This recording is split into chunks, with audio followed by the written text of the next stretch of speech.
الحمد لله وكفى وسلام على عباده الذين اصطفى أما بعد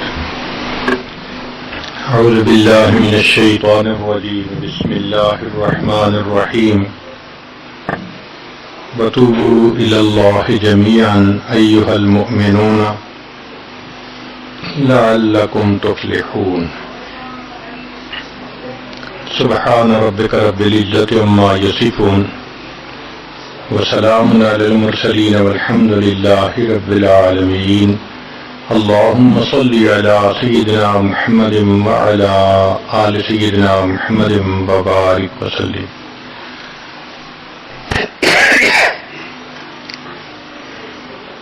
انسان جو کام بھی شریعت و سنت کے خلاف کرتا ہے اس کو گناہ کہتے ہیں.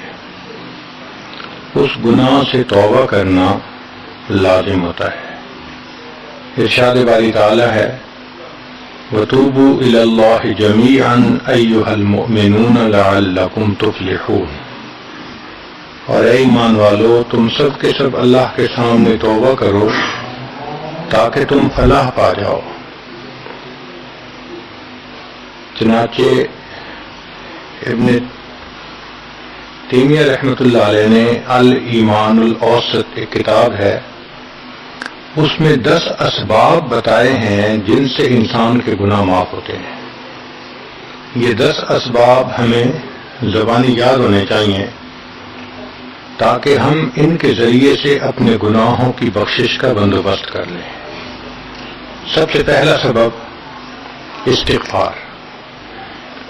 استغفار کہتے ہیں کہ اپنے گزرے ہوئے گناہوں پر نادم ہونا. شریعت نے کہا الندم توبۃ، ندامت یہ توبہ ہے. اور حدیث مبارکہ میں ہے کہ قیامت کے دن سب سے زیادہ خوش انسان وہ ہوگا من وجد فی صحیفتہ استغفارا کثیرا، جس کے نام اعمال میں کثرت کے ساتھ استغفار لکھا ہوا ہوگا. تو ہمیں کثرت سے استغفار پڑھنا چاہیے. چنانچہ ایک شخص حضرت حسن اللہ عنہ کے پاس آیا، حضرت بہت گناہ گار ہوں، کوئی عمل بتائیں. فرمایا استغفار پڑھو. ایک اور آدمی آیا، حضرت بارش نہیں ہو رہی، کوئی عمل بتائیں. فرمایا استغفار پڑھو. پھر ایک آدمی آیا کہ حضرت بہت قرضہ چڑھ گیا، دعا کریں کہ کوئی اسباب بن جائیں رزق کے، مال کے، تاکہ قرضہ اتر جائے. فرمایا استغفار پڑھو. پھر ایک شخص آیا کہ حضرت دعا کریں اللہ مجھے بیٹا دے دے. فرمایا استغفار کرو. ایک آدمی آیا میرا باغ ہے، دعا کریں کہ میرا پھل زیادہ لگے. فرمایا استغفار کرو. ایک آدمی آیا میری کھیتی باڑی کی زمین ہے، دعا کریں پانی اندر سے نکل آئے. فرمایا استغفار کرو. اب سننے والا حیران کہ مختلف لوگ مختلف ضروریات آ کر بیان کرتے رہے، سب کے لیے ایک ہی جواب. تو اس نے پوچھا کہ حضرت کیا مسئلہ؟ تو فرمایا کہ دیکھو یہ جواب میں نے اپنی طرف سے نہیں دیا، قرآن مجید سے دیا ہے. اللہ تعالی ارشاد فرماتے ہیں قرآن مجید میں فَقُلْتُ اسْتَغْفِرُوا رَبَّكُمْ إِنَّهُ كَانَ غَفَّارًا. تو سب سے پہلے استغفار کرنے سے گناہوں کی بخشش ہوتی ہے. یرسل السماء علیکم مدرارا، تمہارے اوپر اللہ بارشیں برسائے گا. وَيُمْدِدْكُمْ بِأَمْوَالٍ، اللہ مال کے ذریعے تمہاری مدد کرے گا. وَبَنِينَ، اور بیٹوں کے ذریعے مدد کرے گا. وَيَجْعَلْ لَكُمْ جَنَّاتٍ، اور اللہ تعالیٰ تمہیں درختوں پہ پھل زیادہ عطا کرے گا. وَيَجْعَلْ لَكُمْ أَنْهَارًا، اور اللہ تعالیٰ تمہارے لیے زمین سے چشمے جاری فرما دے گا. آپ اگر غور کریں تو ہماری روزمرہ کی جو پریشانیاں ہیں وہ انہی میں سے ہیں. کوئی بیٹے کے لیے پریشان، کوئی کاروبار کے لیے پریشان، کوئی قرضوں کی وجہ سے پریشان. اس کا مطلب یہ ہے کہ اگر ہم استغفار کرنے کی عادت ڈال لیں تو ہمیں کسی اور عمل کی ضرورت ہی نہیں ہے. اور یہ عمل قرآن مجید میں بتایا گیا ہے. یہ پروردگار عالم کا کلام ہے. ہم استغفار کم کرتے ہیں. کم از کم 100 مرتبہ صبح اور شام استغفار کا کرنا معمول بنا لینا چاہیے. آپ لوگ ڈرائیو کرتے ہیں اپنے دفتر جاتے ہوئے تو راستے میں جو آدھا گھنٹہ لگتا ہے اس میں کیا کرنا ہوتا ہے؟ بعض لوگ نعت سن لیتے ہیں، تلاوت سن لیتے ہیں، وہ بھی عبادت ہے. لیکن اس سے زیادہ بہتر یہ ہے کہ انسان خود پڑھے کچھ. تو اگر اس دوران آپ استغفر اللہ ہی پڑھتے رہیں تو سینکڑوں دفعہ استغفار نامہ اعمال میں لکھا جائے گا. اور اگر پورا پڑھ لیں استغفر اللہ ربی من کل ذنب واتوب الیہ تو یہ سونے پہ سہاگے والی بات ہے. تو اپنے ٹائمنگز کو ایسے ایڈجسٹ کریں کہ اس میں درود استغفار کثرت کے ساتھ آپ پڑھ سکیں. کیونکہ حدیث پاک میں یہ فرمانا کہ قیامت کے دن وہ بندہ بہت خوش ہوگا جس کے نام اعمال میں استغفار زیادہ ہوگا.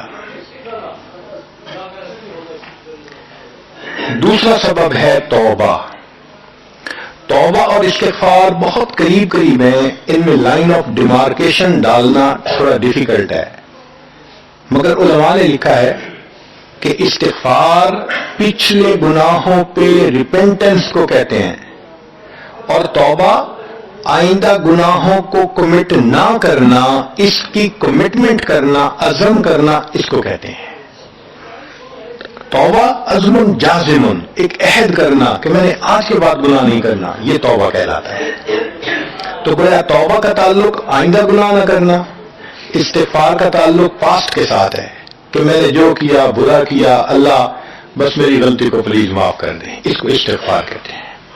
اور یہ استغفار کا حکم اللہ رب العزت نے اپنے حبیب صلی اللہ علیہ وسلم کو دیا.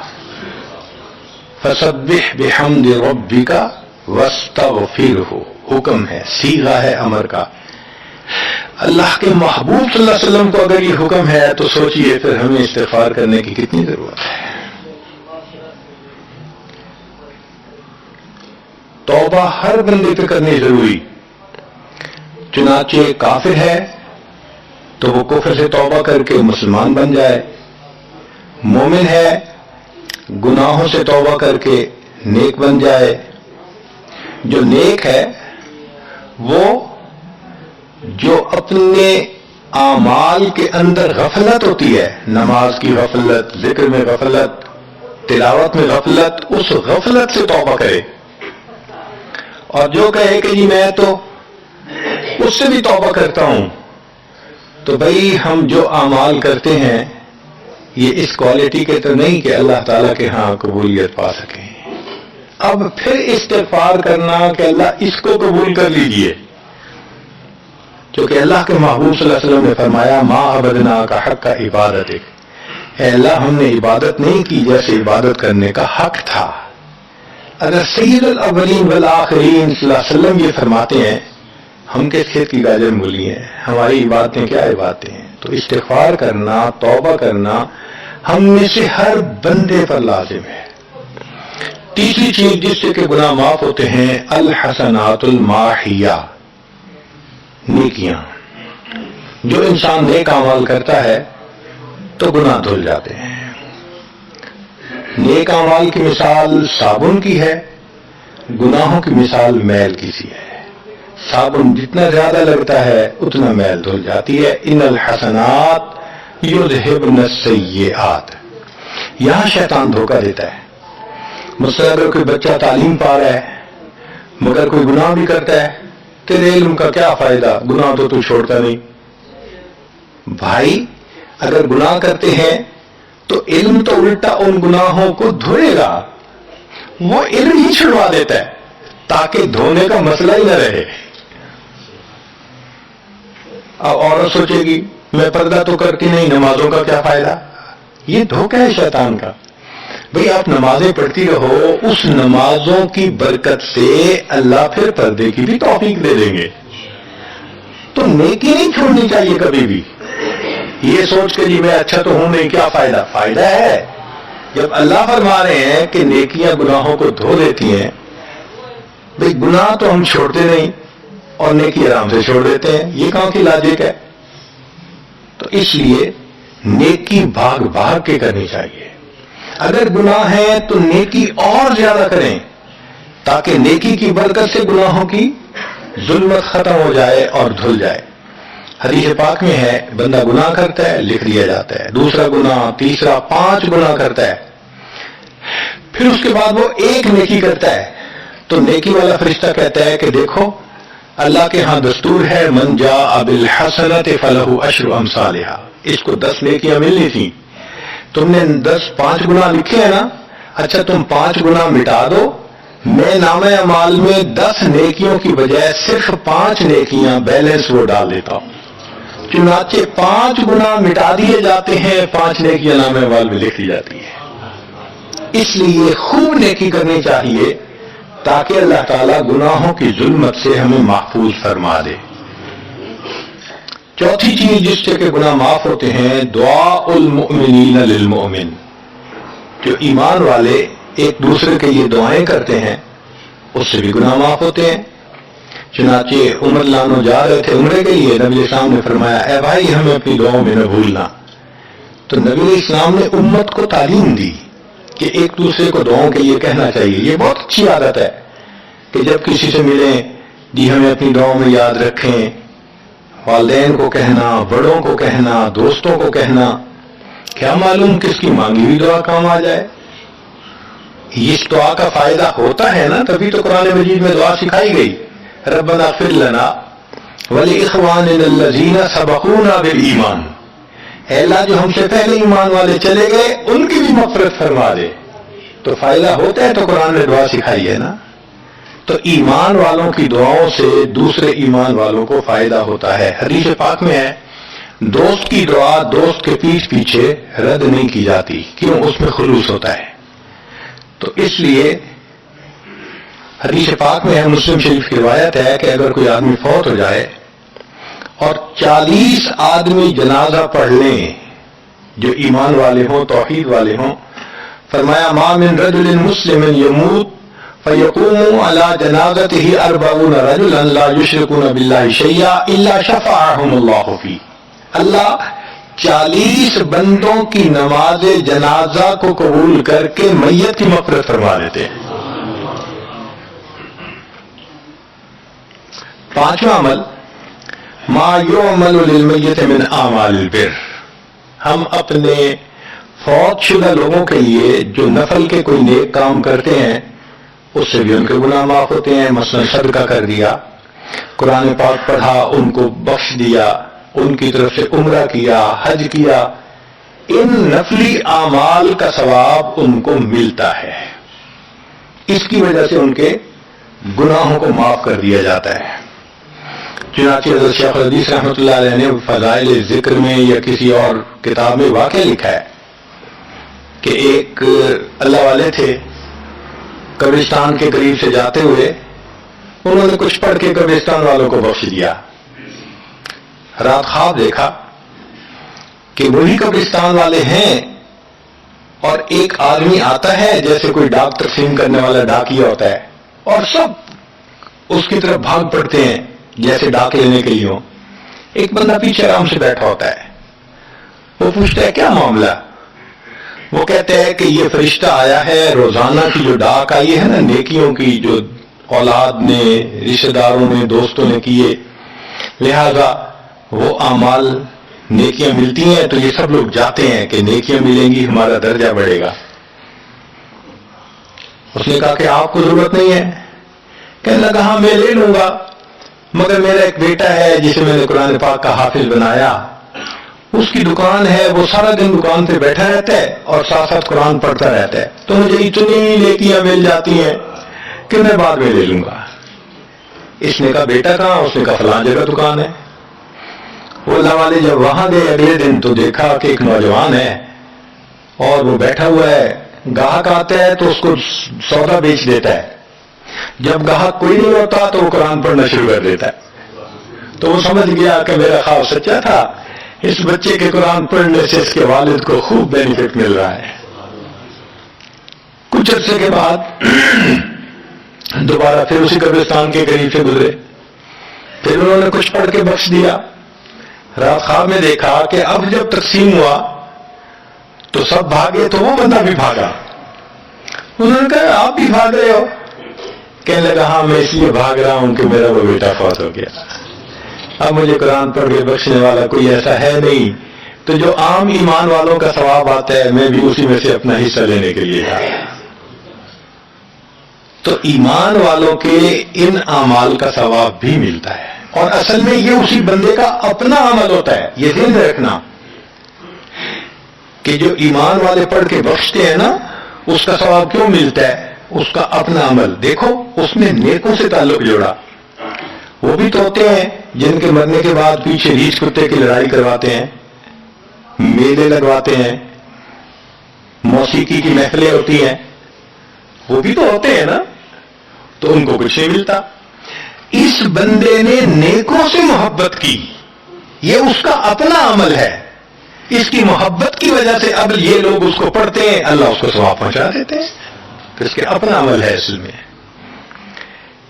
پھر چھٹی چیز جس کی وجہ سے گناہ معاف ہوتے ہیں، المصائب التي يكفر الله بها الخطايا في الدنيا. دنیا میں انسان کو جو مشکلات، تکلیفیں، مصیبتیں پہنچتی ہیں ان کی وجہ سے گناہ معاف کر دیے جاتے ہیں. کوئی مصیبت دنیا میں پہنچتی ہے گناہ معاف ہوتے ہیں. چنانچہ نبی علیہ السلام تشریف فرما تھے، چراغ بجھ گیا. نبی علیہ السلام نے فرمایا انا للہ و انا الیہ راجعون. عمر بن المؤمنین صدیق نے پوچھا اللہ کے حبیب صلی اللہ علیہ وسلم یہ تو پڑھتے ہیں جب کوئی آدمی فوت ہو جاتا ہے. فرمایا عائشہ، مومن کو جو بھی دنیا میں تکلیف غم پہنچتا ہے اگر وہ اس کے اوپر انا للہ پڑھ لے اس کو ثواب ملتا ہے.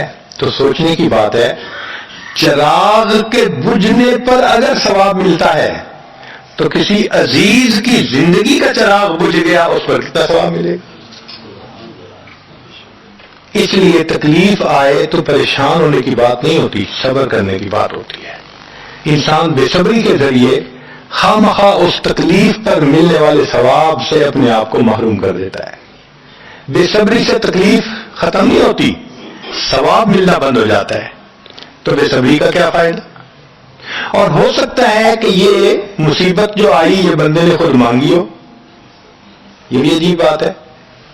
آپ کہیں گے جی کوئی بندہ مصیبت تو نہیں مانگتا. ہاں ہو سکتا ہے مانگی ہو. کیسے؟ کہ دعا مانگی اللہ مجھے قیامت کے دن میرے محبوب صلی اللہ علیہ وسلم کے ہاتھوں حوض کوثر کا جام عطا کر دینا. اللہ نے دعا قبول کر لی. عمل تو ہے نہیں کہ یہ نعمت نصیب ہو. تو اب کیسے ملے گا؟ اللہ تعالیٰ بیماری، مصیبت، پریشانی کچھ اس کے اوپر بھیج دیتے ہیں. اگر یہ بندہ اس پر صبر کر لیتا ہے اس کو بہانہ بنا کر اللہ اس کو وہ نعمت عطا فرما دیتے ہیں. چنانچہ ایک بزرگ تھے،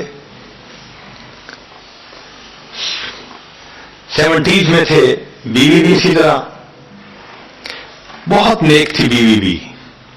بیوی نے کہا کہ میرا بڑا دل چاہتا ہے کہ نبی علیہ الصلوۃ والسلام کا دیدار نصیب ہو. میں بڑا درود شریف پڑھتی ہوں، نفل پڑھتی ہوں، مگر مجھے واضح زیارت نہیں ہوئی. آپ کو کوئی عمل آتا ہو تو بتا دیں. انہوں نے ان کا عمل آتا ہے، کرو گی؟ کہا بالکل کروں گی. کہنے کہ اچھا جمعہ کا دن آ رہا ہے، خوب نہا دھو کے وہ جو دلہن والے کپڑے تھے نا تمہارے کناری والے گوٹے وہ پہننا اور میک اپ کرنا اور خوشبو لگانا، اور میں بس جمعہ پڑھ کے آؤں گا تو پھر ٹھیک ہے. اس نے کہا بہت اچھا.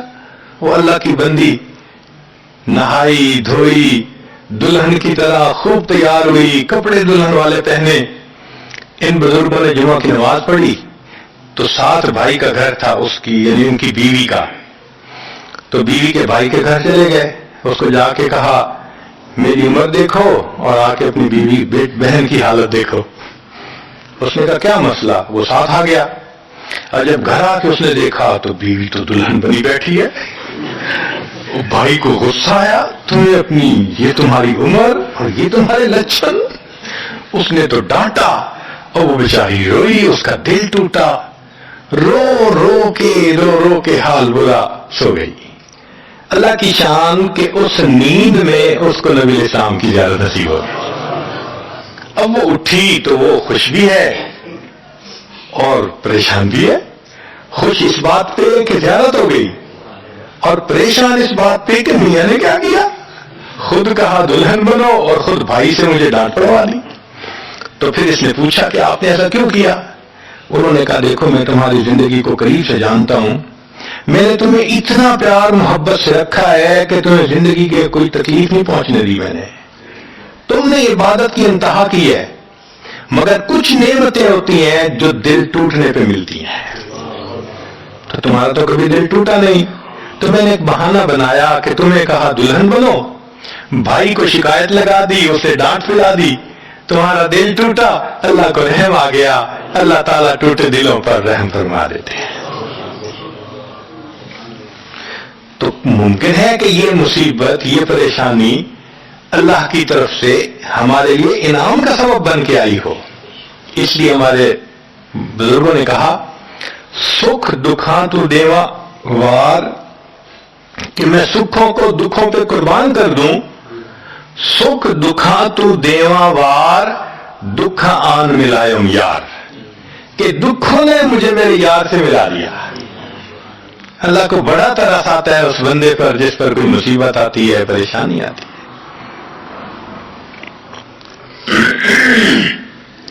پھر ساتویں چیز جس سے کہ گناہ معاف ہوتے ہیں, ما يحصل فی القبر من الفتنة والزغطة والروع, قبر کے اندر انسان جب جائے گا تو اس کو وہاں پر ضغط قبر پیش آئے گا. قبر دباتی ہے, اس قبر کے دبانے سے بھی گناہ معاف ہوتے ہیں, اور یہ ضغط قبر ہر کسی کو پیش آئے گا. سعد نامو ایک صحابی ہیں, نبی اسلام نے ان کا جنازہ پڑھایا اور اللہ کے محبوب صلی اللہ علیہ وسلم پنجوں کے بل چلنے لگے. تو صحابی نے پوچھا اے اللہ کے حبیب صلی اللہ علیہ وسلم آپ ایسے چل رہے ہیں؟ فرمایا سعد کی نماز جنازہ میں شرکت کے لیے اتنے فرشتے آسمان سے اتر آئے, مجھے پاؤں رکھنے کی جگہ نہیں مل رہی. پھر حدیث پاک میں آتا ہے کہ نبی اسلام نے فرمایا سعد کی وفات پر اللہ کا عرش بھی 3 دن تک روتا رہا. جن کی وفات پہ اللہ کا عرش روئے, اللہ کے فرشتے جنازے میں اترے, کیسے اللہ کے مقبول بندے ہوں گے. پھر نبی اسلام نے فرمایا سعد کو بھی ضغط قبر پیش آیا. تو اس کا مطلب یہ ہے کہ یہ ضغط قبر تو پیش آنا ہی ہے, ہر کسی کو آنا ہے, کوئی بھی ہو. اب یہ عجیب سی بات ہے, مگر اس کو سمجھیں کہ کیوں پیش آنا ہے. آپ اگر کسی ریسٹورنٹ پہ جائیں اور جا کے سویٹ ڈش کھائیں یا کباب کھائیں تو بل پے کرنا پڑتا ہے نا. گروسری اسٹور سے جا کے کوئی چیز لائیں, بل پے کرنا پڑتا ہے نا, ہر چیز کا بل ہوتا ہے نا. اس دنیا میں انسان جو مزے لیتا ہے بھلے جائے صحیح, ان کی بھی ایک کاسٹ ہے اور وہ اسے پے کرنی پڑے گی, اور وہ کاسٹ ضغط قبر سے پے ہوگی. اس لیے جس کی زندگی غربت میں گزری ہوگی اس کا ضغط قبر بہت کم ہوگا, اور جس نے عیش آرام مزے سہولت انجوائے کیا کاسٹ تو دینی پڑے گی نا. تو ضغط قبر تو پیش آنا ہے. ہمارے والد صاحب بچپن میں دیکھتا تھا میں کہ بہت اچھا سالن بنا ہوتا تھا نا, تو اکثر وہ گلاس پانی کا اٹھاتے تھے اور ایک گھونٹ پانی ڈال دیتے تھے. مجھے سمجھ نہیں آتی تھی یہ کیا کرتے ہیں. میں اکثر ان سے پوچھتا تھا ابو آپ ایسے کیوں کرتے ہیں, نہیں بتاتے تھے. جب ان کی وفات ہوئی تو بعد میں والدہ صاحبہ نے کہا کہ اصل میں وہ یہ کہا کرتے تھے کہ نفس میرا دشمن ہے, میں اس نفس کو لذتیں کیوں دوں. وہ لذیذ کھانے کے اوپر بھی ایک گھونٹ پانی ڈال کے اس کو کم مزے والا بنا لیا کرتے تھے, جائز لذتوں کو بھی کم کر لیتے تھے. ہمارا کیا حال ہوگا جو ناجائز لذتوں کے پیچھے بھاگتے پھرتے ہیں. تو یہ ضغط قبر مومن کو بھی پیش آتا ہے اور کافر کو بھی, مگر فرق ہے. کافر کو پیش آئے گا کہ حدیث پاک میں آتا ہے دائیں طرف کی پسلیاں بائیں طرف اور بائیں کی پسلیاں دائیں طرف، یوں پسلیاں توڑ کے رکھ دیں گے، اور مومن کو بھی ضرورت قبر پیش آئے گا، مگر مومن کو ضرورت قبر تکلیف نہیں دے گا اتنی اگر نیک ہوا۔ کیوں؟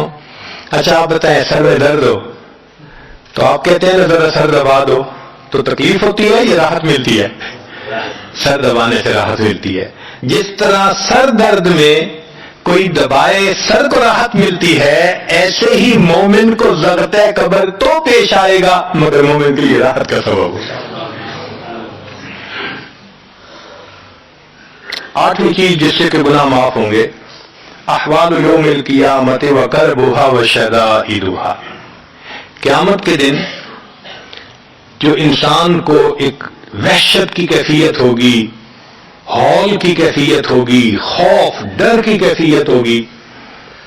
اللہ اکبر۔ امام غزالی رحمۃ اللہ علیہ نے تفصیل لکھی ہے کہ سارے لوگ کھڑے ہوں گے اور سورج بہت قریب ہوگا، پسینے میں شرابور ہوں گے۔ اللہ اکبر۔ اس وقت جہنم کے اندر ابال آئے گا اور جہنم کے اندر سے انگارے اٹھ کر اوپر جائیں گے اور واپس گریں گے۔ فرماتے ہیں اس وقت انبیاء میں سے کوئی نبی بھی ایسا نہیں ہوگا جس کو یہ ڈر نہ ہو کہ کہیں انگارے میرے اوپر نہ آ جائیں۔ اگر انبیاء بھی تھرا رہے ہوں گے ہمارا اس دن کیا حال ہوگا؟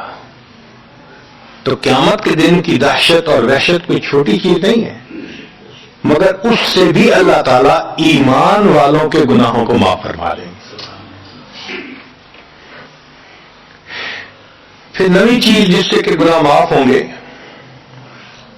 شفاعت النبی صلی اللہ علیہ وسلم فی اہل الذنوب یوم القیامہ، قیامت کے دن اللہ کے پیارے حبیب صلی اللہ علیہ وسلم جو اپنی امت کے لیے شفاعت فرمائیں گے، اللہ اس پر بھی امتیوں کے گناہوں کو معاف فرما دیں گے۔ نبی اسلام نے ارشاد فرمایا کہ اللہ رب العزت نے ہر نبی علیہ السلام کو ایک ایسی دعا مانگنے کا اختیار دیا کہ جیسی دعا مانگی جائے گی منوان قبول ہو جائے گی۔ تو انبیاء نے دعائیں مانگی، تو صحابی نے پوچھا اے اللہ کے نبی صلی اللہ علیہ وسلم آپ کو بھی اختیار دیا گیا؟ فرمایا مجھے بھی اختیار دیا گیا۔ اے اللہ کے نبی صلی اللہ علیہ وسلم آپ نے کیا دعا مانگی؟ فرمایا میں نے کوئی دعا نہیں مانگی، میں نے اس کو ذخیرہ رکھ لیا، قیامت کے دن جب میری گنہگار امت کا حساب ہوگا اس وقت میں وہ دعا مانگوں گا، امت کو لے کے جنت میں جاؤں گا۔ اللہ کے محبوب صلی اللہ علیہ وسلم کو امت سے کتنا پیار تھا۔ کوئی ماں اولاد کے لیے 23 سال نہیں روتی، جوان بیٹا فوت ہو 2-4 مہینے رو کے پھر نارمل لائف ہو جاتی ہے۔ کوئی باپ اولاد کے لیے 23 سال نہیں روتا۔ اللہ کے پیارے حبیب صلی اللہ علیہ وسلم امت کے لیے 23 سال آنسو آتے، رب امتی رب امتی رب امتی دعا مانگتے تھے، لمبے سجدے۔ ام المؤمنین عائشہ صدیقہ فرماتی ہیں کہ محبوب صلی اللہ علیہ وسلم کے آنسو جو مصلی پہ گرتے تھے مجھے لگتا تھا کہ بارش کے قطرے زمین کے اوپر گر رہے ہیں، ایسی آواز محسوس ہوتی تھی، اور اتنا لمبا سجدہ ہوتا تھا کہ کبھی کبھی میں اٹھ کے محبوب صلی اللہ علیہ وسلم کے پاؤں کے انگوٹھے کو ٹچ کرتی تھی کہ ابھی جان تو سلامت ہے نا، تب مجھے احساس ہوتا تھا نہیں ابھی تک زندہ ہے، سجدہ لمبا ہو گیا۔ اتنا لمبا سجدہ کس کے لیے؟ اللہ امت کو گناہوں کو معاف فرما دے، امت کے گناہوں کو معاف۔ چنانچہ جب نبی علیہ الصلوۃ والسلام پر آخری یعنی مرض آئی، بیماری کی کیفیت آئی، تو اللہ کے حبیب صلی اللہ علیہ وسلم کو بخار بہت تیز ہو گیا تھا، اور جو مسجد میں آخری مرتبہ لائے تھے تو 2 آدمی تھے، ایک ادھر تھا ایک ادھر تھا، اور اللہ کے حبیب صلی اللہ علیہ وسلم نے ان کا سہارا لیا تھا اور بہت مشکل سے چل کے تشریف لائے تھے۔ یہ آخری نماز تھی، پھر واپس تشریف لے گئے، بخار اور تیز ہو گیا۔ سیدہ عائشہ صدیقہ فرماتی ہیں کہ میں نے اوپر کپڑا سے ڈال دیا، کپڑے کے اوپر سے مجھے گرمی محسوس ہو رہی تھی، میں نے پانی کا ایک پیالہ پیش کیا، اللہ کے حبیب صلی اللہ علیہ وسلم پانی کے پیالے میں ہاتھ مبارک ڈالتے تھے اور اپنے چہرے پہ لے رہے تھے، اور جسم تھا کہ جیسے کوئی گرم چیز میں سے گرمی نکل رہی ہوتی ہے، اس طرح وہ بخار سے دہک رہا تھا. فرماتی ہیں کہ مجھے محسوس ہوا کہ یہ تو بہت تیز بخار ہے, کبھی ایسا نہیں دیکھا. تو میں نے پوچھا, اے اللہ کے حبیب صلی اللہ علیہ وسلم, بخار ایسا تو کبھی نہیں دیکھا, اتنا زیادہ تیز, اتنا زیادہ تیز. نبی اسلام نے فرمایا, عائشہ, مومن کو سکرات موت کے وقت جو تکلیف ہوتی ہے اس پر بھی اس کے گناہ معاف ہوتے ہیں. میں نے اللہ سے یہ دعا مانگی تھی, اللہ جب میری سکرات کا وقت آئے تو مجھے تکلیف زیادہ دے دینا, اور اس کے بدلے اللہ میری امت کے گناہوں کو معاف فرما دینا. عائشہ, یہ وہ سکرات ہے جس کی وجہ سے مجھے تکلیف بہت ہے. اللہ کے محبوب صلی اللہ علیہ وسلم کو اتنی تکلیف ہو رہی تھی. اتنے میں اطلاع ملی, دروازہ کھٹکھٹایا گیا, پوچھا کون؟ جواب ملا, جبریل علیہ السلام اور اسرائیل علیہ السلام اجازت مانگتے ہیں آنے کی. نبی اسلام نے فرمایا, جبریل اندر آ جائیں. تو جبریل آئے. اے اللہ کے حبیب صلی اللہ علیہ وسلم, اللہ نے آپ کو یاد فرمایا ہے. نبی اسلام نے فرمایا, جبریل اللہ تعالیٰ سے پوچھ کے یہ پہلے بتاؤ میرے بعد میری امت کا کیا حال ہوگا, پہلے پوچھ کے بتاؤ. جبریل علیہ السلام نے اللہ تعالیٰ سے پوچھا. رب کریم نے کہا, فرمایا میرے محبوب سے جا کر کہہ دو, اے محبوب آپ کے بعد آپ کی امت کو تنہا نہیں چھوڑیں گے. جب نبی علیہ السلام کو تسلی ہو گئی, محبوب نے فرمایا, اچھا ملک الموت کو بھی اندر آنے دو. اللہ کے محبوب صلی اللہ علیہ وسلم کو امت سے ایسی محبت تھی. اللہ اکبر. چنانچہ حدیث پاک میں ہے کہ نبی علیہ السلام نے فرمایا, خیرت بین ان یدخل نصف امتی الجنہ و بین شفاعہ. اللہ رب العزت نے مجھے چوائس دیا, اختیار دیا کہ اے میرے حبیب صلی اللہ علیہ وسلم, آپ چاہیں تو آپ کی آدھی امت کو بلا حساب جنت بھیج دیں گے, اور آپ چاہیں تو جن کی آپ شفاعت کریں ان کو بھیجیں گے. نبی اسلام فرماتے ہیں, فاخترت الشفاعہ, میں نے شفاعت کو چن لیا, لأنها اعم و اکثر, اس لیے کہ میری شفاعت پر آدھی سے زیادہ امت کے لوگ جنت میں چلے جائیں گے. اللہ اکبر. پوچھنے والے نے پوچھا, اے اللہ کے حبیب صلی اللہ علیہ وسلم, اترونہا للمتقین, کیا آپ کی شفاعت نیکوں کے لیے ہوگی؟ فرمایا, لا ولکنہا للمذنبین الخطائین المتلوثین, نہیں, میری شفاعت میرے امت کے گناہگاروں کے لیے ہوگی. اللہ کے حبیب صلی اللہ علیہ وسلم کی شفاعت کا نصیب ہو جانا یہ بھی گناہوں کی بخشش کا سبب ہے. مگر شفاعت کس کو نصیب ہوگی اس کی بھی تفصیل سن لیجئے. کچھ لوگ ہوتے ہیں سنت کو دیکھتے ہیں, ان کا دل خوش ہو جاتا ہے, وہ سنت رکھنے والے کو انکریج کرتے ہیں, اس کو مورل سپورٹ دیتے ہیں, نہیں تم نے اچھا کیا. اور کچھ وہ ہوتے ہیں کہ جو دیکھتے ہیں چہرے پہ سنت سے, جی کیا ملا بن گئے, کیا تم نے چہرے پہ کر لیا. علماء نے لکھا, جس نے سنت کو دیکھ کر ناگواری کا اظہار کیا اس نے اپنے آپ کو شفاعت سے محروم کر لیا. یہ نہیں ہے کہ ہم سنت کا مذاق بناتے پھریں اور ہمیں شفاعت نصیب ہوگی, نہیں. احترام ہو دل میں سنت کا. نبی علیہ السلام کی ایک ایک سنت پہ قربان ہو انسان. جب یوں محبت ہوگی تو پھر نبی علیہ السلام کی شفاعت بھی ان کے لیے ہوگی. 10واں سبب جس سے کہ گناہ معاف ہوں گے, رحمت اللہ و عفوہ و مغفرتہ بلا سبب من العباد. قیامت کے دن انبیاء کرام شفاعت کریں گے, بخشش ہوگی, پھر علماء کریں گے, شہداء کریں گے, پھر سب جنتی شفاعت کریں گے, حتیٰ کہ کوئی ایسا نہیں رہے گا کہ جو کسی اور کی شفاعت کرے. اور وہ لوگ جہنم میں ہوں گے کہ جن کا کوئی جنتی واقع بھی نہیں ہوگا. اللہ اکبر. سالوں وہ جہنم میں جلتے رہیں گے, جلتے رہیں گے. پھر ایک وقت آئے گا